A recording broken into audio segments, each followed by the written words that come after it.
Bethuel Kiplagat is a leading Kenyan diplomat whose career highlights include steering the Somalia peace negotiations that ended with the formation of the internationally recognized transitional government. And many times he met Nelson Mandela. I met him virtually, first of all. I was very interested in what he stood for and what he had done. And so I read quite a little bit about his life and what he stood for. So I could say I met him even before I met him and sort of knew the man.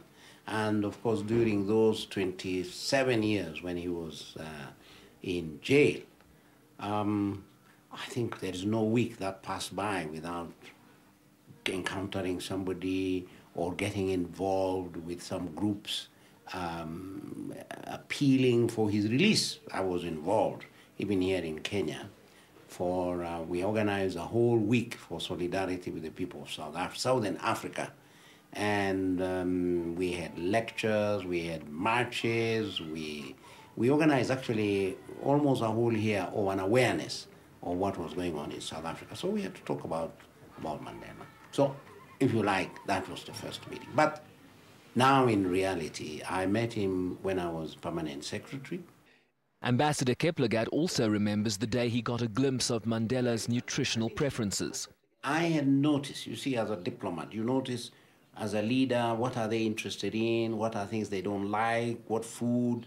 And I noticed when he came the first time, he loved maize, boiled maize.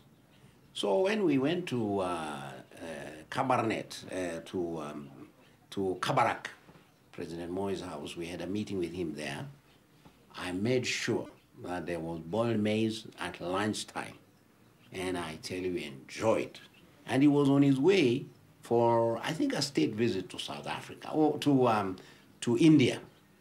So I made sure we packed some maize in a box and then handed it to him, and you could see his face say, oh, this is so wonderful. The Kenyan diplomat says Africa is left richer by the lessons and example of Nelson Mandela. What impressed me most is when at the age of 80, he said, what is an elderly guy of 80 years doing being president of the country? I hand over. And he handed it over gracefully and retired at the age of 80. Oh, my God, Mandela. First, vision. The vision for the liberation of the people of South Africa, the liberation of Africa. But particularly, that's where he's number one. Secondly, sacrifice. You live for your vision. You believe in that vision. You walk that vision until it's accomplished. Or if the good God takes you away, it's continued.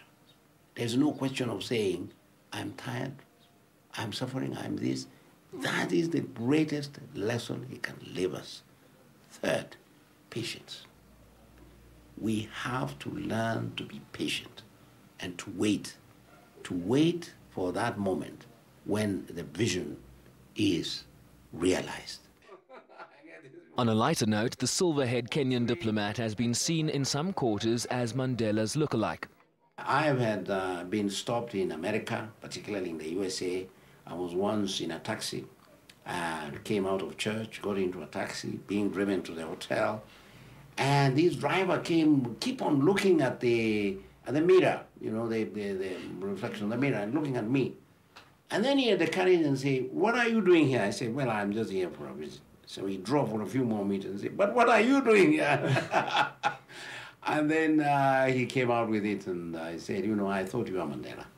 I said, no, I am not. Then another time I was in a restaurant eating, and a black American lady sent somebody to call me. So I said, now what have I done? I'm having breakfast. So she greeted me and said, are you Mr. Mandela? What are you doing? I said, no, I'm not. I'm not. So I've been told.